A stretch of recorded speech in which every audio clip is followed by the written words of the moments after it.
What is up, YouTube? This is World of War Black Ops Pro, and today I'm going to talk about a topic that often comes up after a mass shooting occurs, and that is the topic of gun control and the Second Amendment and gun-free zones and all this other stuff that keeps recurring as these tragedies seem to be occurring with a greater amount of frequency. And I've watched several YouTubers talk about this, especially in the wake of the Oregon tragedy, and they have no idea that gun control does not work, and they have no idea what the Second Amendment really means and why the Founding Fathers added that in the first place. And they don't really understand the concept of a gun-free zone. So I'm going to address all these issues in the video and give you my 2 cents about it. So anyway, let's go over the Second Amendment. So the Founding Fathers put the Second Amendment in the Constitution, not for duck hunting or anything, but really for 2 reasons. One is it's necessary for the security of a free state, which really means that citizens inherently have the right to defend themselves. So whether it be defend themselves from a wild animal or from a burglar, they have the right to defend themselves. And also, back in those days, they had militias, state militias, and they wanted pretty much to keep people armed just in case an enemy invaded or something of the nature. Citizens could defend themselves and the country against whatever threat was looming back then.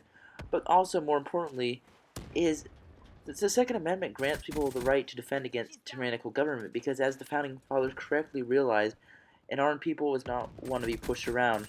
You see, an armed people is a free people, and once you take away the guns, there really isn't any freedom.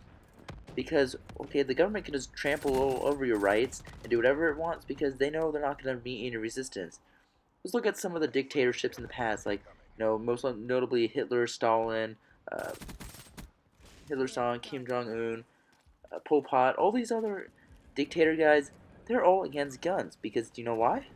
Because guns actually give citizens the right to defend themselves. And what the liberals don't understand is that gun control doesn't work at all. Gun control really only serves to disarm law-abiding American citizens. And if you guys want proof that gun control doesn't work, let's look at California, New York, Illinois, and also Washington, D.C. You see?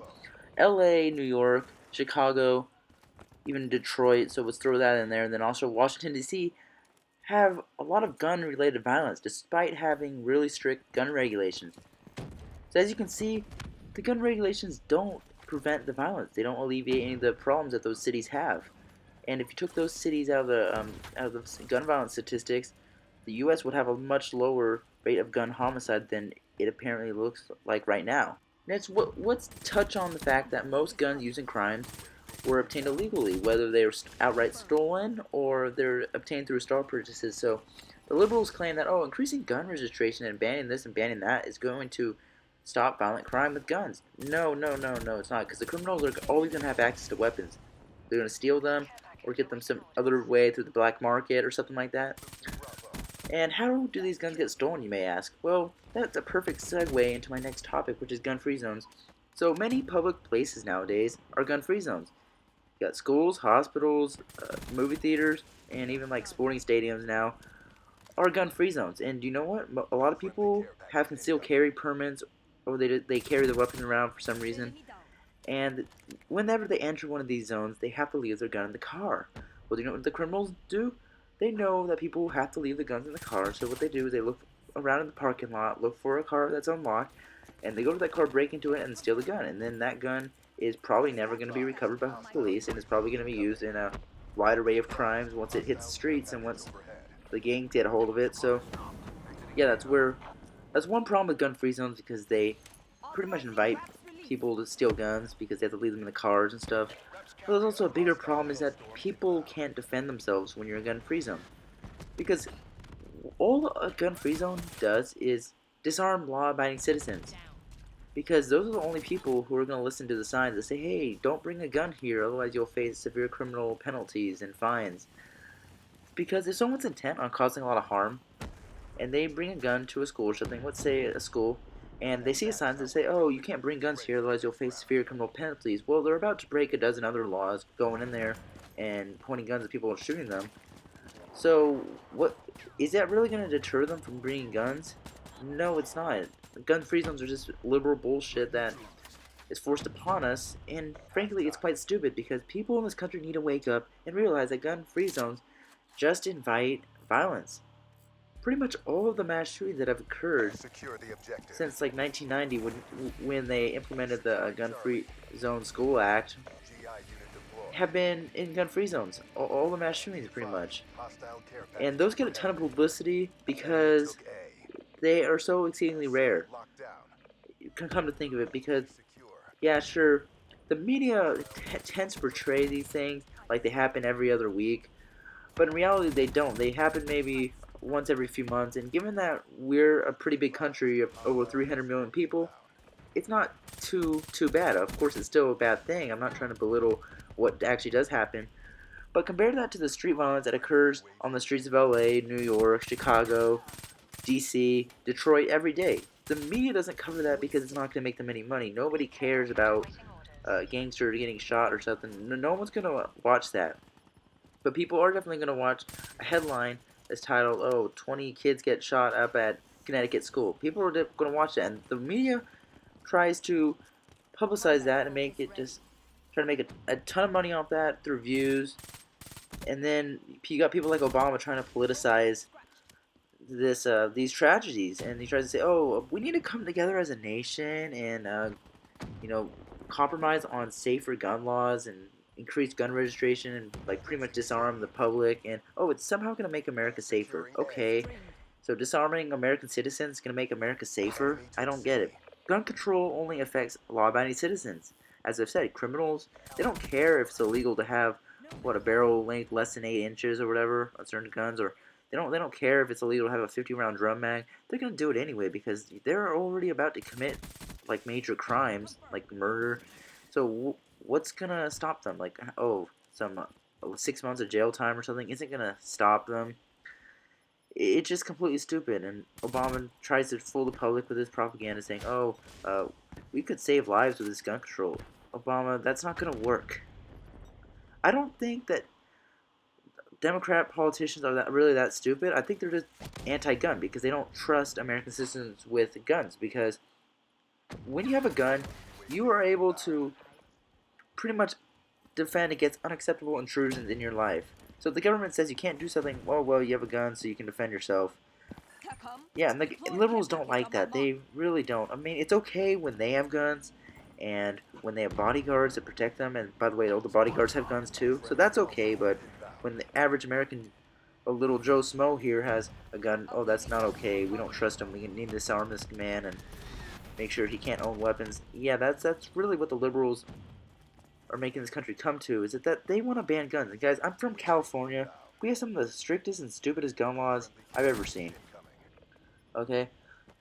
Like, for example, if you I was at the range the other day firing an AR-15. The thing only has a 10-round magazine because you can't have any more ammo in an assault rifle than that in this state. And then, guess what else we got? These things called bullet buttons, which apparently this thing's designed to prevent mass shootings because somehow it slows down your reload because you have to stick like a bullet into the little buttonhole and to make the magazine pop out. Really? How that could prevent mass shooting? You know what's really going to prevent mass shooting? A citizen with a concealed carry permit who can take out the shooter before police arrive. That's what's going to stop a mass shooting. But the liberals don't want to admit that. They don't want people toting everywhere because they're afraid of American citizens possessing that much power. Because liberals, they want the government to control their lives, and if you have a gun, then you don't necessarily have to allow the government to control your life, and that's what liberals are afraid of. Also in California, it's illegal to own surprisingly harmless stuff like stripper clips, which, if you guys don't know, that allows you to reload like a bolt-action rifle. Like, instead of loading each bullet one by one, you can just put like all 5 of them or whatever into the magazine or to the chamber, whatever you call it. And then it's also illegal to own suppressors for some reason, even though the suppressors don't really make the guns completely silent, as is the popular myth. They just quiet the noise a little bit by suppressing the escaping gases out of the muzzle of the gun. That's all it does, and yet that's somehow illegal. So, in other words, an attachment that makes a gun safer and easier to shoot is banned. A suppressor isn't going to help a shooter in mass shooting at all, really, because the gunshots can be clearly audible, so he's not going to be like he's going to be behind a bush somewhere. No one's going to know where he is. It's just liberals want to ban guns, and You got people like Dianne Feinstein, who, if you guys don't know, that's a senator from California. She wants to completely ban guns, and she said once that if she was able to get 51 votes in the Senate, she definitely would do it, and that's a completely stupid platform, whatever agenda. Because what liberals don't realize is that, yeah, a lot of Americans do have guns, and if you do somehow repeal the Second Amendment by some unfortunate circumstance, a lot of those Americans aren't just gonna give up their guns because it's our unalienable right. The founding fathers knew what they were doing. See, back then, yeah, you might argue, oh, we didn't have so many mass shootings because you had muskets back then. Well, they expected gun technology to improve over time. The Constitution is a living document. It was created with the intention of being amended over time because they knew times were going to change and it had to adjust to the times. See, the Articles of Confederation, when they were originally created, they were really hard to amend. You needed to get all 13 states to approve of any measure that was going to be added to it or any change. But with the Constitution, when you're adding amendments and other provisions to it, you don't need that. It's much easier to do that. They knew it was going to change with the times, but the Second Amendment is number 2 out of 10 in the Bill of Rights. The reason is because in order to protect all the other freedoms that are listed in the Constitution, you need the means to do it. You see, tyrannical government loves to take away people's right to defend themselves. The British did it, and a lot of other dictatorships around the world throughout the years have done it as well. In fact, America is one of the only places that allows civilian gun ownership. And people might point to, oh, we have other countries like Canada or Mexico, which either regulate guns really heavily or they completely ban them. Let's look at Mexico, a place where you can't own guns at all. That place is violent as hell. You got cartels running around with fully automatic assault rifles that completely control villages and towns, and the government can't really do much to stop them. And then you also have Canada, which, yeah, it has stricter gun laws than the United States, but it's still not free from gun violence because about like just last year, or I forgot it was last year or earlier this year, the one of the Parliament buildings was shot up by some crazy gunmen. So gun violence happens everywhere. So what's the issue here that we really need to address? It's not for guns because guns have existed for hundreds of years.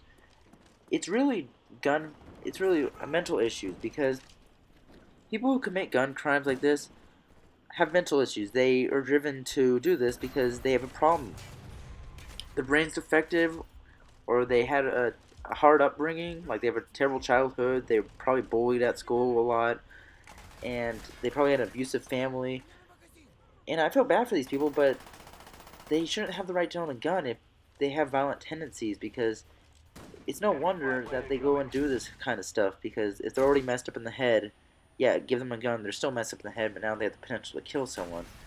So it's really about mental health issues, and we need to improve how we evaluate mental health issues in this country. And if someone has been involuntarily committed to an institution, should they be allowed to buy a gun? Probably not.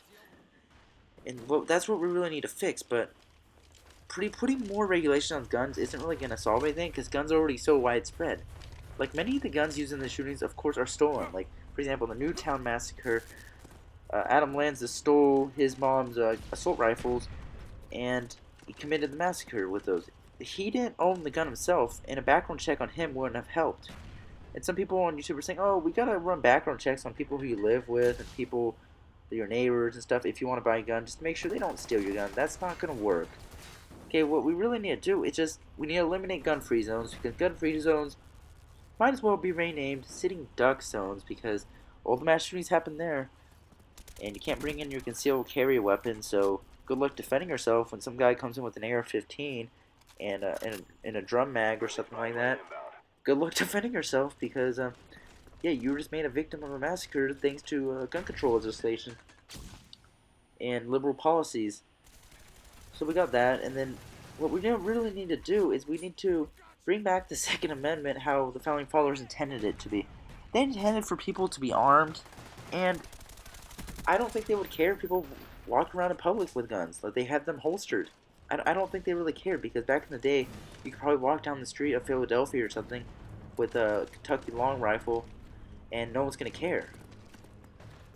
because that's how it was. Guns are part of our culture, and today people are just so scared of them for some reason because this liberal media is like saying, like trying to instigate fear in people. It's propaganda, really, and at the end of the day, it really just serves to disarm the public, and it makes them easier targets for these criminals. So anyway, guys, I hope you enjoyed the commentary. If it did, don't forget to like and subscribe. Thanks for watching, and see you guys later.